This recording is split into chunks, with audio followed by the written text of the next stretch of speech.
Hello, you're listening to Journey into an Unknown World, and I'm Professor Margaret Rogers Van Coops. I like to be called Dr. Margaret. I always think Professor sounds a bit too stuck up. Anyway, here I am once again on my show, and I'm glad you've joined me. Today I thought I'd talk about our perceptions that come from our consciousness. So I'm starting here with a little bit of visualization. So if you'll come along with me on my little journey, I hope that you'll see that our imagination plays a great big part in the way we consciously believe we see ourselves in this world. So let's start with fear. Imagine you're walking down a very dark road. You can shut your eyes if you like. And you know there's a few street lights further down the road, but this particular part is dark. And as you walk down this road, there's a part of you sensing anyone behind you. You may feel your back tingling a little, a sense of nearness of some presence. And you may feel scared and hurry on a little faster, hoping to make the light where you'll be able to look around and see if there is in fact someone following you. And, of course, when you get to the light, you look around, there's no one there. How much of your imagination has set your body to feeling? Let's stop here a little bit while I explain it. Our bodies are sensory. And the back part of our body is where we use our psychic sensory perception to feel something is close. Why? To protect ourselves, to survive. After all, we don't want to be harmed. But why should we think in the first place that just because a road is dark, that there is danger there? Well, the truth is we've learned it by watching other people's movies, say a movie that's a suspense thriller, or maybe you've heard a tale where someone was actually walking down the street and someone robbed them of their purse or their wallet. Or perhaps you've seen violence on the TV, in the news, and you're thinking that could happen to me. You see, we're very impressed by what we see as well. So let's now try a little other experiment and see what happens when you use your eyes instead of just the back of your body. I'd like you to find a spot somewhere in the room, something you can focus on. And when you focus on it, I want you to see if you can still your mind, not think about anything. While I'm talking, you can listen to me, and that is a distraction too. However, I'm asking you to let my mind be in the background as I talk about the kinds of things you could see. In your mind's eye, you could say that you have a vision of yourself at work. And everybody is busy, and you need help. But no one has free time now, because the pressure of everyone getting their work done on time is immense. Who do you go to? Who do you ask for help? Are you praying? Are you wondering if God is listening and going to send you some help? Are you rationalizing that what you see in your head is a load more work to do and you just don't know how you're going to get through it? And in your imagination, there's piles of files, loads of things on the computer to do. Are you stressed? Are you feeling stressed right now? Visualizing what tomorrow could be like at work? Or perhaps you're a mum and you have to get up really early and make sure that everyone is fed, clothed, pushed off to school, work, and you are left alone finally. Aha moment, only to start running all sorts of visionary ideas. like seeing the laundry in a pile, or looking around at the dishes and telling yourself you hate washing dishes, shoving them all in the dishwasher if you're lucky to have one. You see, every little thing we do is a memory of times before. We're comparing what we've seen. And when we compare what we've seen, we come up with a conclusion which may or may not be right. For example, many years ago, I was visualizing that someone was going to knock on my door, yet I wanted to go out. I had some important things to do. So I waited, frustrated, looking out the window, seeing if their car was coming, sitting down, maybe making a cup of tea, doing all sorts of things, only to find they didn't turn up. I've wasted an hour waiting. My mind has been rushing around thinking, what's happened to them? Maybe they had an accident. Or perhaps they got stuck in a traffic jam. Or maybe they got lost. Then I start to worry. Maybe I didn't give them enough information. I'm visualizing the train, the station, the cars. Whatever it is that I'm thinking, I'm seeing it in my mind.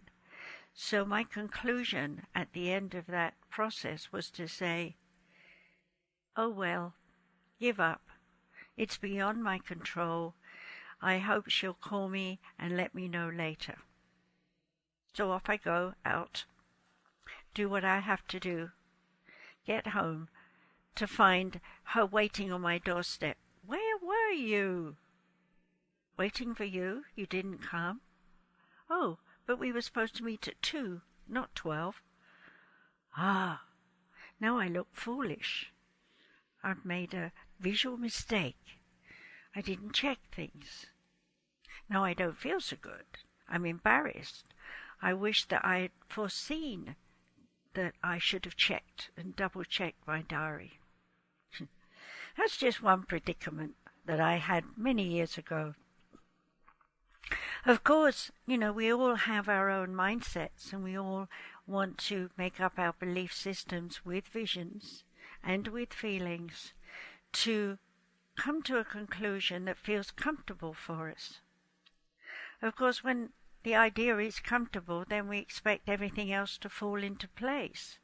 But you see, we're not in somebody else's body, seeing their visions, feeling their feelings in their body, wondering what they should be doing all the time. Unless, of course, we're psychic.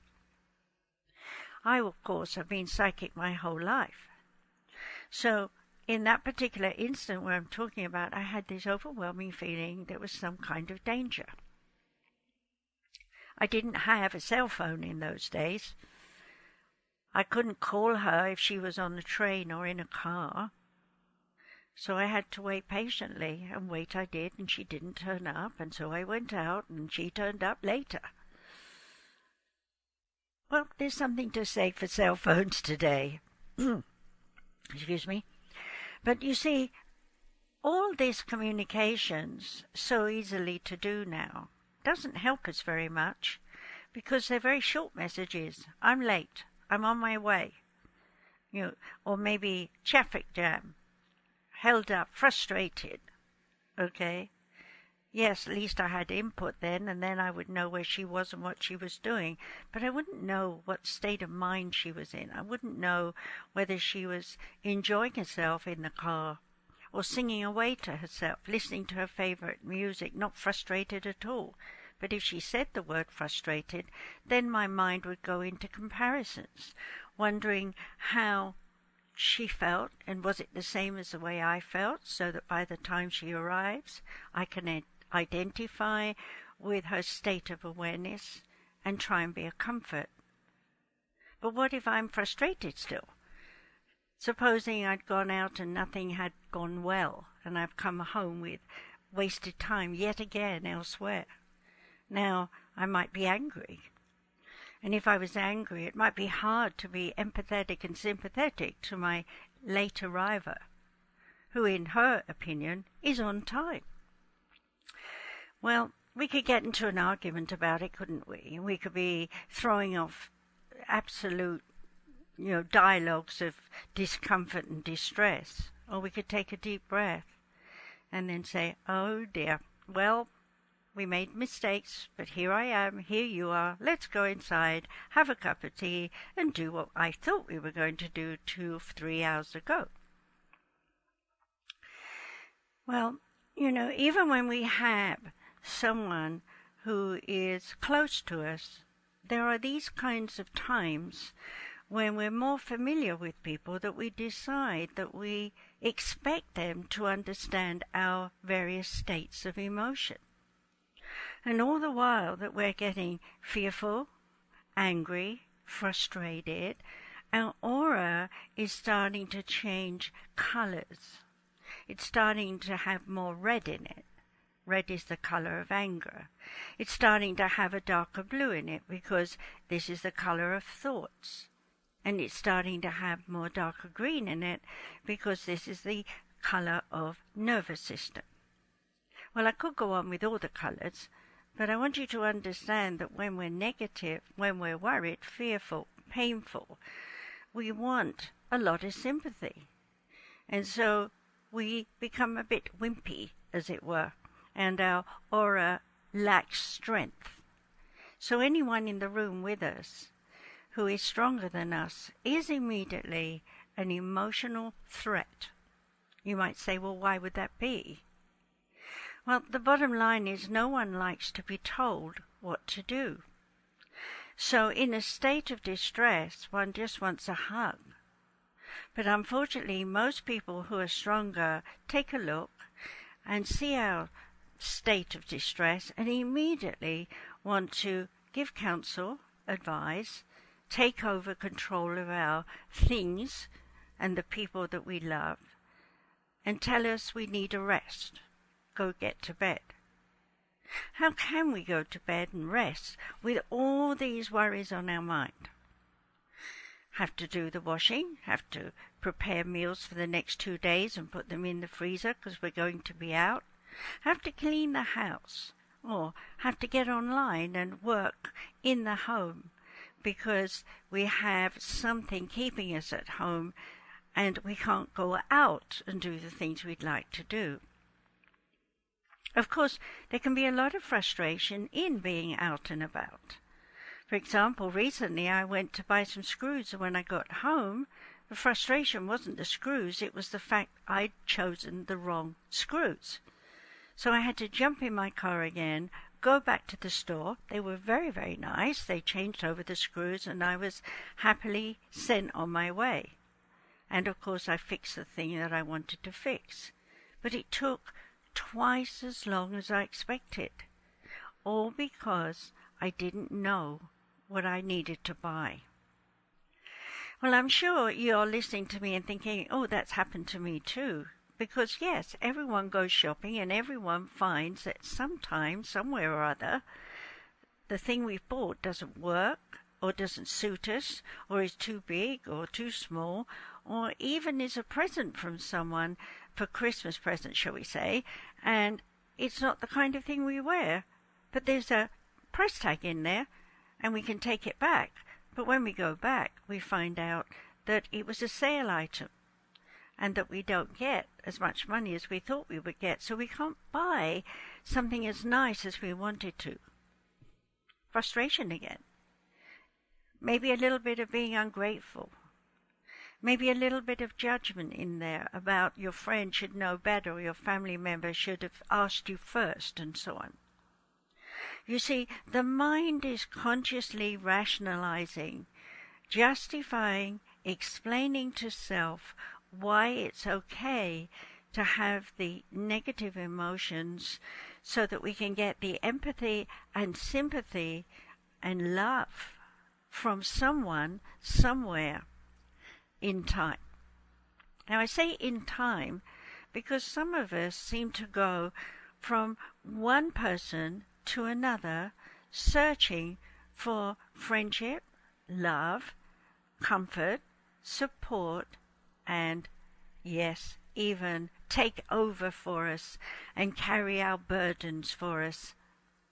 Well, along comes Mr. or Miss Right, and we immediately see they have something to offer us, something that attracts us, something that seems to say, you fit in all the right places.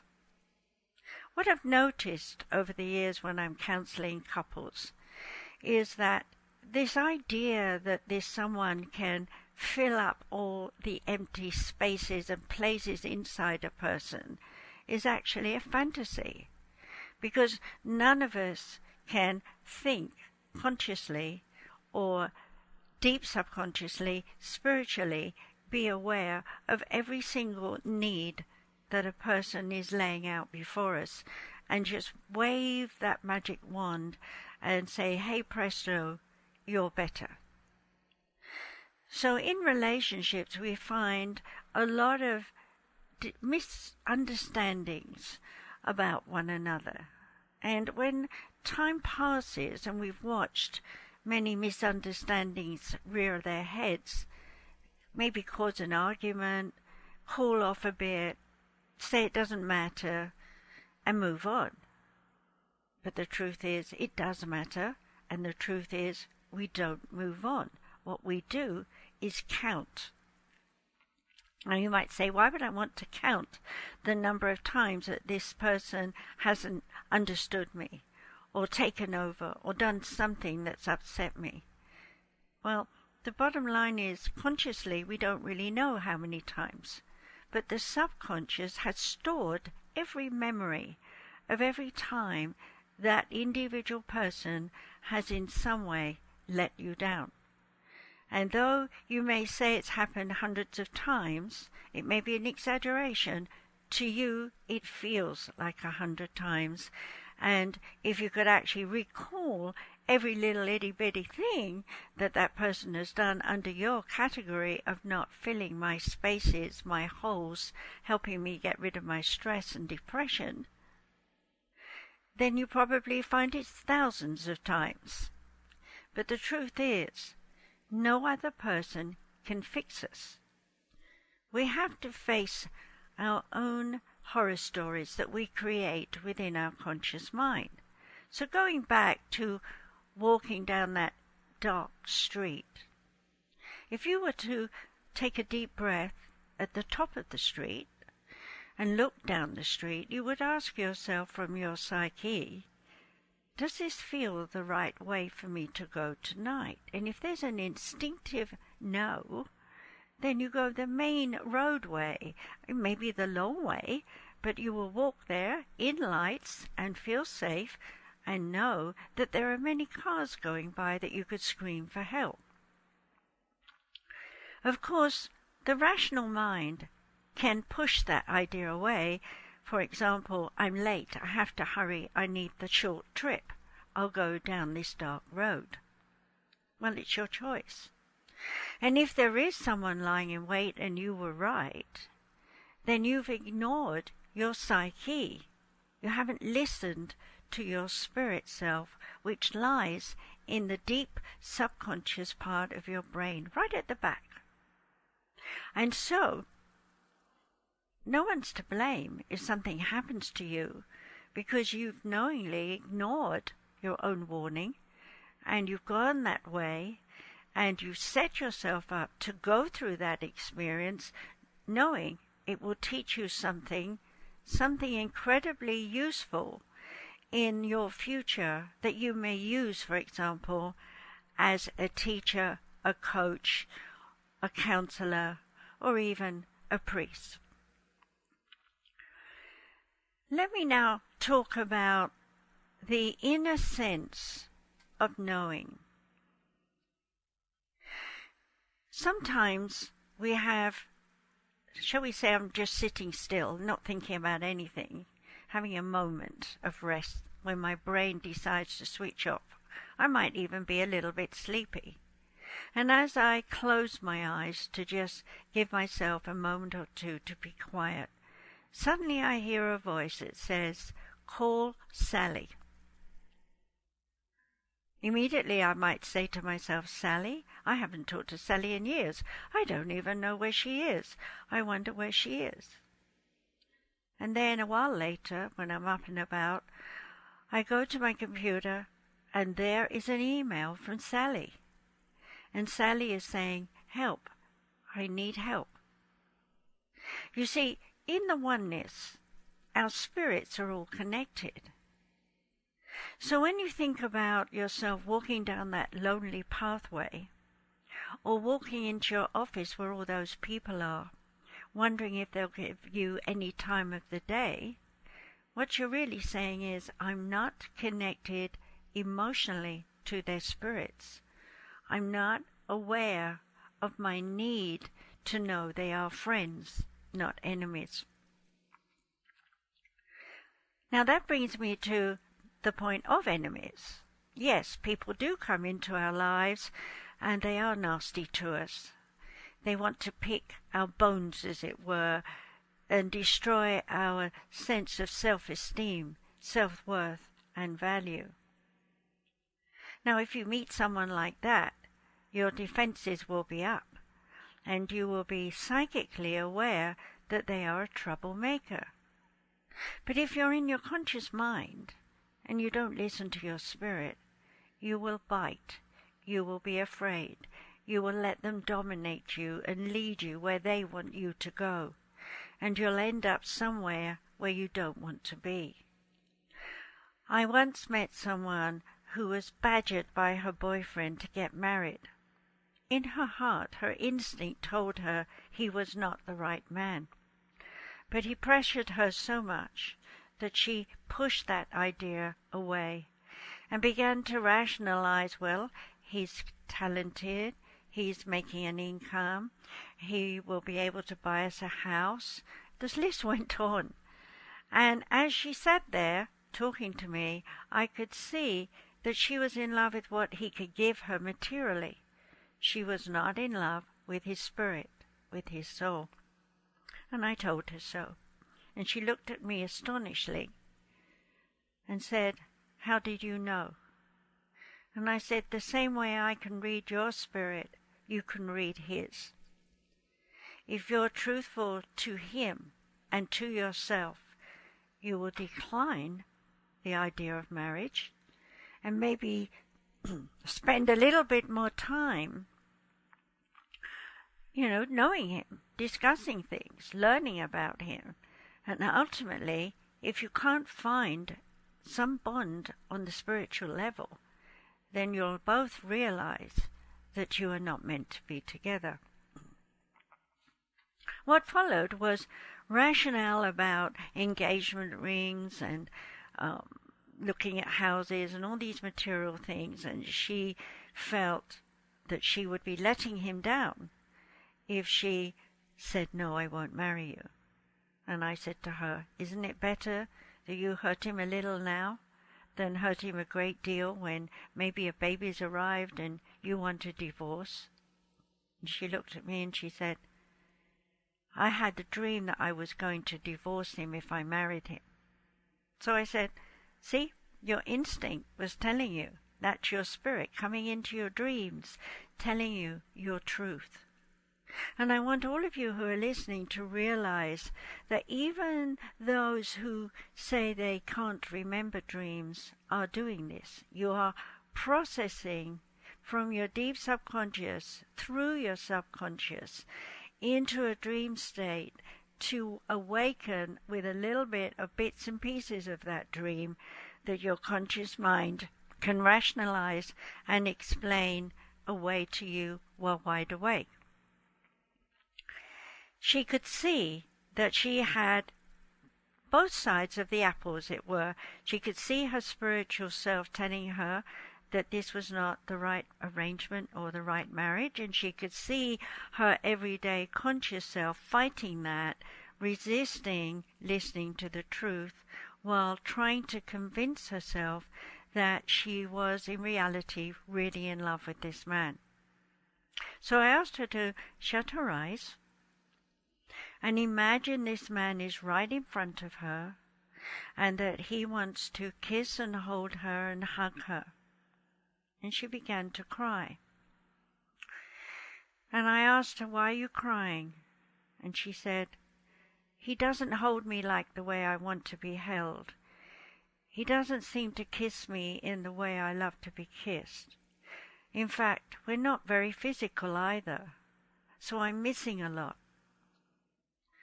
And I looked at her and I said, "Surely that's a sign, isn't it, that something's wrong?" And she said, I know. But. And I said to her, "There are no buts. It is yes or no. There is no in between." Well, I'm happy to say that as a few more weeks of sitting with me and just letting herself talk away, she was able to hear her conversations out loud, speaking her thoughts. And as she heard herself speaking aloud her thoughts, she realized how she sounded and how aggressive she was about how this man should be in her life. And she realized there was no love. And without a hesitation, she just jumped up and said, "I have to leave. I have to tell him the truth," and was out the door before I could even stop her. Well, I didn't see her for a long time, and then out of the blue she called me, and she told me that she had ended that relationship, and soon afterwards she'd met this other gentleman who was perfect in every sense of the word, and her. In other words, they thought alike, they felt alike, but they had a different point of view on everything. And now she was asking me, how do I learn to see his point of view so that I can understand everything as though I'm inside him? I said to her, "You're not supposed to do that. What you're supposed to do is have conversations, share your emotions, and grow together. And as you do with trials and tribulations of life, you'll learn more and more about one another. And that is the meat that makes a marriage last." Well, over the years, I have to admit, I had to learn all this the hard way. Studying psychology and psychiatry is one thing, but putting it into practice is quite another. And in my early years, I married too young. I had 2 babies that I love dearly, and no regrets there. But I went on to marry a second man immediately, and 2 more children, and 1 more divorce, until I met Stephen Van Coops, my husband of 37 years, who recently passed. We weren't alike, but we were very interactive. He was a Pisces, I was a Sun sign. And so we were both in the Sun sign. Sorry, my Sun sign was Cancer. And we were both in the water energy from our Sun sign's point of view. And we both had Gemini energy that allowed us to work together. And so my husband became my manager and organizer of my public work. Now I stand alone. But I'm not alone, because I asked the oneness for a team. And lo and behold, they turned up, one by one, in situations where I was focusing on something entirely different, to find these people who are now working with me. And in time, we will be teaching online and doing sessions and all sorts of things. But this is not about pitching. This is about knowing that when you meet someone who is right to work with, or to live with, or to marry, and so on, there are many relationships, but those are the ones that most focus on. But you have a relationship with your teacher. You have a relationship with your priest or padre or whatever they are. You have a relationship with your yoga teacher or your Zumba teacher. There are thousands of people that you have met throughout your life. And whether it's been a 5 or 10-minute conversation, or hours together, or even years together, it has all come down to what have you learned by having these people in your life. Have these people helped you by the way they were, even if they were negative, to understand more about life, to have a greater sensory perception of yourself walking amongst many people, to understand that you are a biochemical human being who has plenty of water, 70%. The other 30% is your brain and your organs and the body that you see in the mirror. You know, everything that we are is not permanent. We're here for as long as we want to be here. If we're miserable, then we're likely to become ill. And over a long-term time of being miserable, we'll become sicker and sicker. With the COVID-19 virus now in our midst around the world, there are many people who are dying. And people say that this virus is a killer. But actually, there are quite a few people who have had it, overcome it, and are now healthy. It is not a killer. What is a killer is a bad digestive system. Most of the people who died had kidney issues, liver issues, spleen issues, stomach issues, bowel issues, and then heart issues. So what are we saying? Throughout their life, they may have stuffed their mouths with lots of food that was bad for them, just as comfort food, and the digestive system has gone out of whack. We don't think about what's going on biochemically in our bodies, but actually the food we eat is broken down from solids by all the enzymes that exist in the alimentary tract.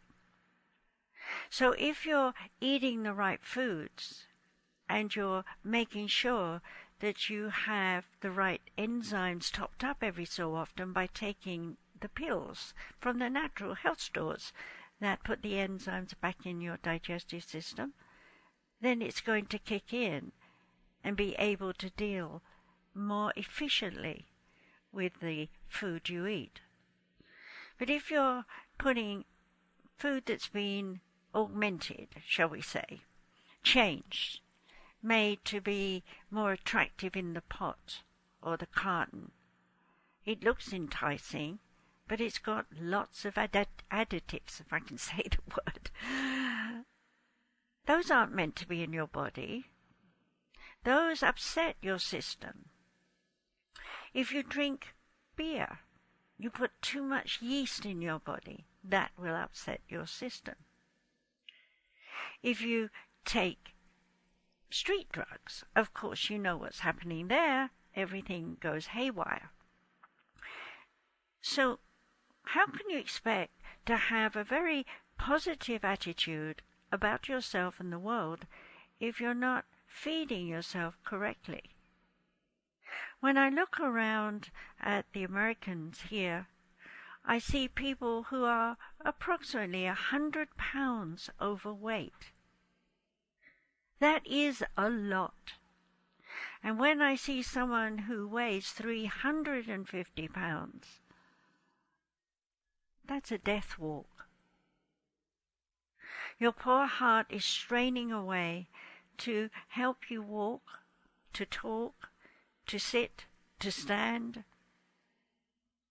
Surely if you're listening to this, you now realize that your brain has been filled with so many little events in your life where you have been afraid, worried, anxious, where you have been jealous, angry, where you have been lonely, lost, and miserable, where you have been mentally and emotionally disturbed to think that everyone's against you, or where you have actually become mentally ill and have needed to be taken off drugs and helped to recover to find the real you.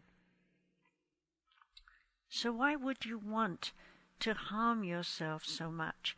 Why would so many thousands of peoples in this planet want to suffer so much? Well, the truth is, they are all examples of what not to do. And those of us who are aware are looking on them and saying, why don't they eat the right foods? Why don't they see they don't need to be miserable? I need to help them. Well, I'm guilty.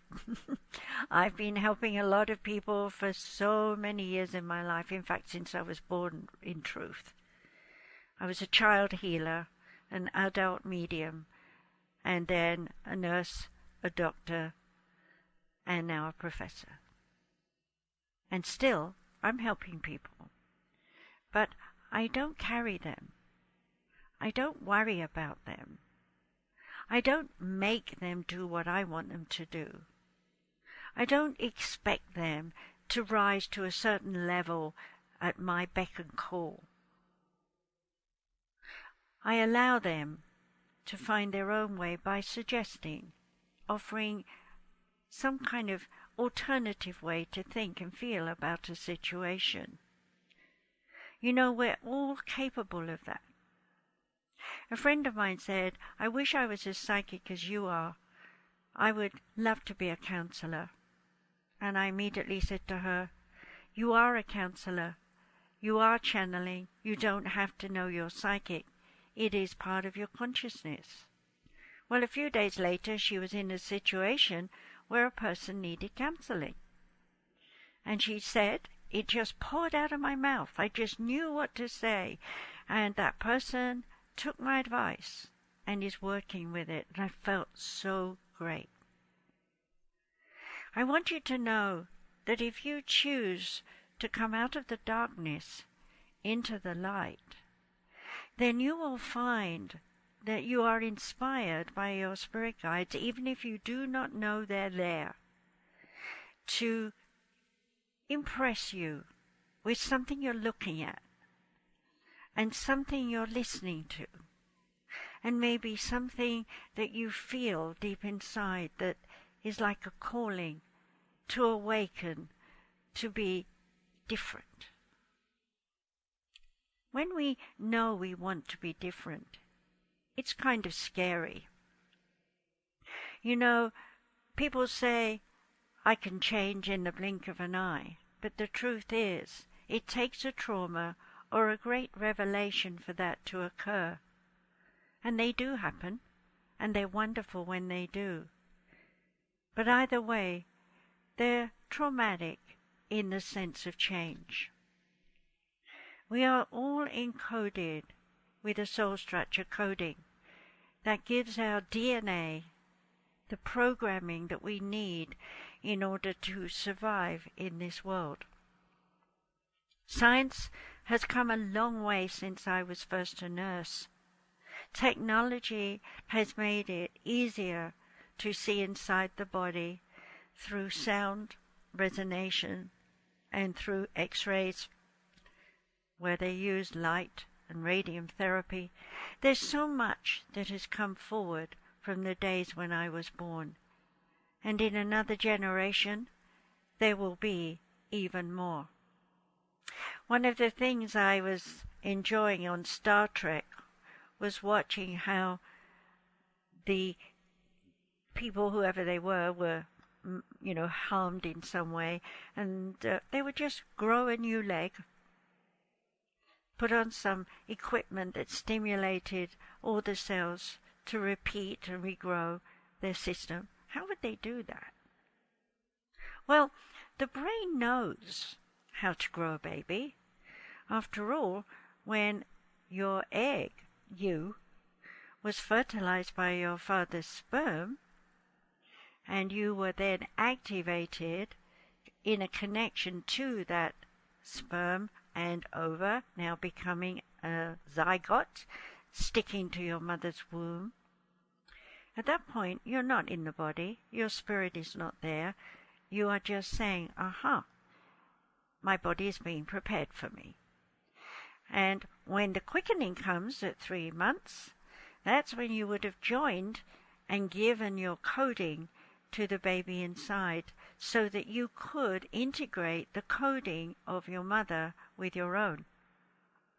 And once that is done, you will start to come into the body from time to time, rest with your mother, and absorb all your mother's nature, her fears, her anxieties, her worries, her greatness, her beliefs, her joys and pleasures, all of it is absorbed into the cells of the baby as it grows. So when you pop out of your mother, you are a miniature mum. After all, you've got to have somewhere to start. And when that happens, and mother holds you, then you are embraced by her aura.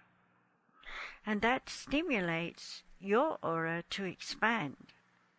It expands in unconditional love. Love for your mother, love for your father, and anyone else that is going to be a part of your life. Of course, at that age, you can't speak, but you can see, and babies can see auras, because they're using their spirit consciousness inside that little body. And if someone holds a baby and the baby starts to cry, it's saying, I don't know you. I don't feel your energy as I felt it with my mom. Put me down. Let me be with my mother. We all want to feel safe, even when we're that young. So, if you feel that you have been in a state of rejection about yourself, your family, your work colleagues, well, anyone really, then I have a book for you that is available on Amazon called The Rejection Syndrome by me, Dr. Margaret Rogers Van Coops. It tells you all about the soul coding and lots of stories, some good, some bad, showing you the difference even between two people who have exactly the same soul coding. So why aren't they the same? Well, it's simple. Their point of view when looking is in one place, and your point of view when you're looking at something in another place. The thing you're both looking at has a different angle from the view that you are both standing. So while one of you may notice how bright and colourful it is, the other may notice its shape and size. So when you get together later to discuss the item, one may be saying, I don't recall that shape, while the other is saying, I don't recall the colours. Are you going to argue over that, or are you simply going to say, aha, I understand, we have a different point of view. So let's compare and talk about our point of views as to whether we want that item or not. Agreement means you both have reasons where you've rationalized that you can use that item for the good of self and for the good of your partner. With a united front in working together with that item, you probably will achieve a great deal simply because you have bonded over this particular thing and are keen to make it work. Now, if we take the reverse of that and say that two people have seen something in the room and both looked at it and decided they neither want anything to do with it or would ever want to work with it, then of course the item becomes unimportant and is soon forgotten. But what if it really was important to your future, both of you, or one of you, and yet you can't agree at that moment on whether you should obtain it or not, so you leave it and walk away? Don't believe you'll forget it, because you won't. It'll pop into your head from time to time, and even though you may never go back and get that particular item, it may well be that that particular item has prepared you for a better one in the future, where it will be more efficient than the original. Then you'll be glad you waited. So you see, that is a rational consciousness that your mind is going through. But emotionally, you've been feeling the pieces don't fit together right now, but sometime later I might want it, so I'll remember it. So you park that memory, that image, in the subconscious part of your brain. Now, all images are filed away in the subconscious in similarity. For example, if you saw 1,000 child pushchairs, as I used to call them, or prams, today they're called strollers, then you will obviously have many stories to talk about the different ones you've seen, but ultimately the one you really like the best will not be forgotten. And when the time comes and you need to buy one, that will be on your mind, to find something similar or exactly the same. Now, when we're shopping for an item, it doesn't answer back. It doesn't say anything. It just sits there while we use it. And that's fine until we get bored with it. Then we toss it out or sell it. But we can't do that with relationships, can we? So when we go shopping around, looking online for a date, how do we know that the person's picture is really that person? Or how do we know that that person is really working in the job they say and really likes to do all the things? Well, we don't, do we? They're just words on a page. However, if we're psychic, intuitive, we will know by the look of the person's image and the words, the way they write, that they don't click with us, that they don't feel right with us, and we click away. We don't want to know that person. But if someone looks nice and appealing and has the right words, then we're pulled in, we're attracted. But we have caution, just like walking down that dark street. We don't know this person. They could be an abuser. So caution pushes its head up in you to say, why are you doing this? Why are you looking for someone online when you could just as easily join the local groups and meet someone that way? Oh, I don't like driving at night, it's too dark. And yet you'd get in the car and drive at night to a restaurant to meet a stranger. What's your rationale? Stop making excuses to stop yourself reaching out to places known where you'll feel safe. Going outside the box to meet someone you don't know in a strange place without company is foolish. In this fast-paced, moving day of our lives, nothing is considered safe anymore. But if we go back maybe to 1200 AD, you probably would have said the same of coming outside the castle or going down to the local tavern. You would still be cautious, carrying a lantern, trying to be very aware with your ears alert, listening for twigs breaking, a highwayman coming your way, or someone lurking to steal your purse and all your valuables, which aren't much. So things haven't changed much, have they? We're still human. We still rely on our 5 senses. So I've talked about sensory perception, where you feel something ill at ease in your body. We call that psychometry. And I've talked about vision, where you can home in on something or see images with your eyes shut, and that's called clairvoyance. And I've talked about hearing voices in your head, maybe your own voice talking to yourself, or it could be the voice of your mother, grandmother, or someone you don't know. That is clairaudience.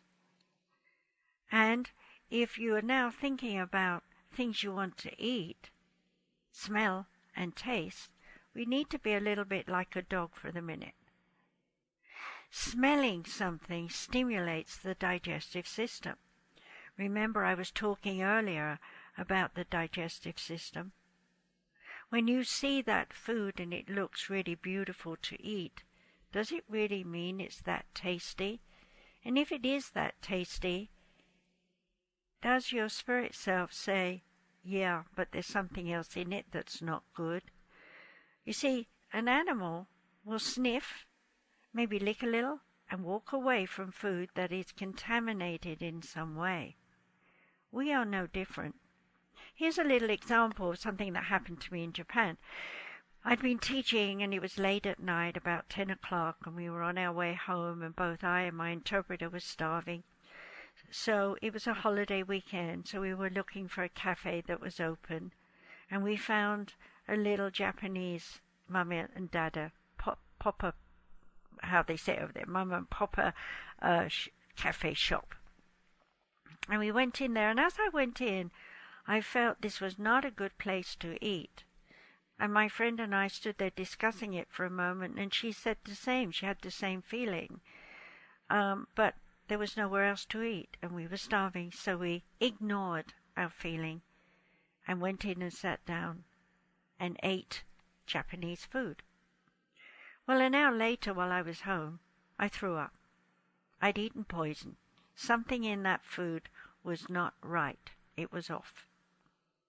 I'm sure because it was a long weekend holiday, maybe the refrigerator was overfull, or maybe they left the food out for a while. We'll never know. I asked my interpreter if she was sick, and she said, no, I just felt so tired and dizzy. So, you see, even there, our bodies acted differently to what we'd eaten. So there's no rule or regulation as to what you should or should not eat.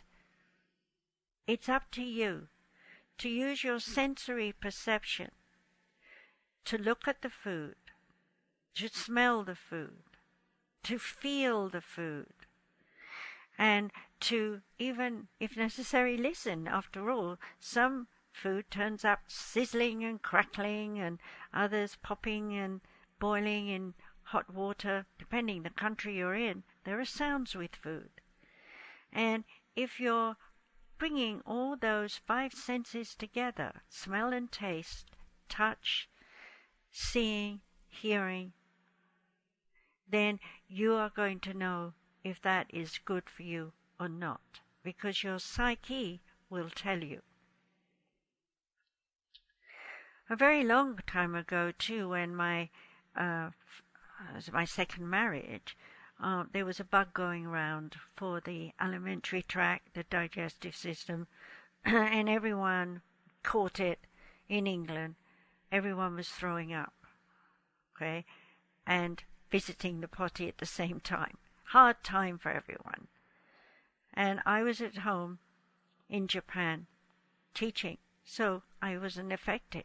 But I was able to tell the people back home what to do to eat the right kinds of herbs to kill off the bug, to make sure they had chicken broth soup with parsley, sage, rosemary, and thyme in it.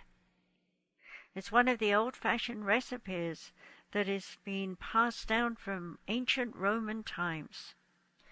It is a known fact that these 4 herbs combined with chicken grease will line the system and kill off all the bugs and bring you back to normal. Now, they didn't always just use those herbs.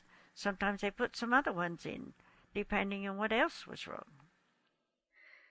I will remind you that this earth in its own way is paradise for us. And as that, we must think about the fact that God the Creator made this place with everything we need. And we've gotten greedy. We want more and more and more. And by chopping down trees, killing off the natural growing herbs and plants that would heal us, making them instead manufactured by elements in a laboratory is not the same. We need to eat natural foods. We're meat eaters, yes, but we don't need animals that have been hit with loads of antibiotics and more grain than their stomachs can hold. We need animals that can run free, that can enjoy their life for as long as they have it. And like the Native Americans say, and the Indians in India, and the Australian people, there's too many to mention, the tribal people, in other words, know that one must honor the life of the animal that you have killed to eat, and to use every part of it, its feathers for making a pillow, its skin for making a coat, its fibers for making sewing material, and so on. We've come a long way from being nomadic, living off the land. Now we are scientists. We all know so much about science, so we think, but in truth we know very little. I will say here that our next, I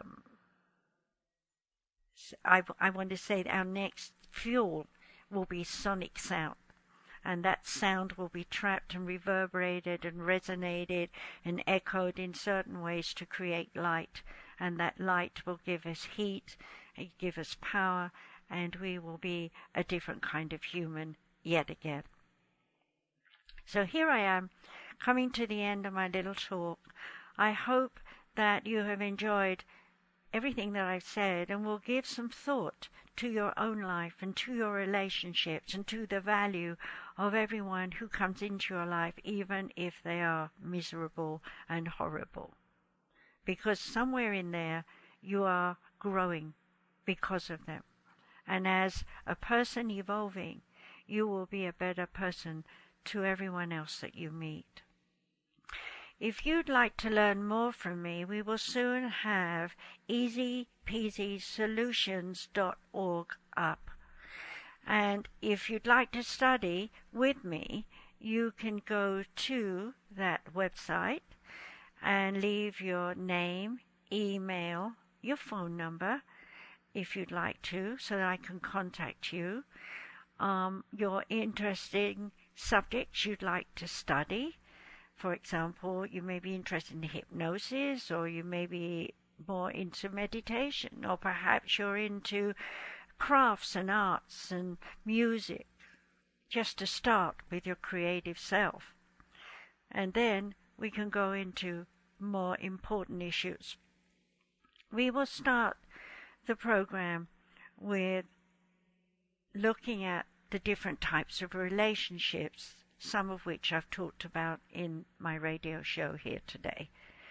Please do share Journey into an Unknown World with your friends. I've been doing this for 10 years. So my earlier shows are half an hour, and now I'm doing an hour once a week. So if you'd like to go to Journey into an Unknown World on iTunes, you can download the free podcasts there and listen to me at home when you're in bed or something like that. But please do not listen to me while driving. My voice can be hypnotic. If you'd like to write to me, then I'm open to receiving letters. Professor, P-R-O-F, Margaret, M-A-R-G-A-R-E-T, RVC, for my initials, for my last three names, at gmail.com. I'll say that again, Professor Margaret, RVC, at gmail.com. I'll remind you yet again, go to easypeasysolutions.org and let us know what you're interested in so that we can form some classes around your topic. In the future, there will be only free classes for a while, just so people know that we're there and the kind of works that we do. And as I said, we're beginning with relationships. But as time passes, we will be asking people to become members for a nominal fee. No, I'm not here to make a fortune. I'm here to teach you. So on that note, I'd like to say, if you'd like to listen to my videos, find me on YouTube, /user/Dr. Margaret, and listen to what I have said there. So please enjoy all the lessons I've made available for you all, and have a wonderful life. Bye for now.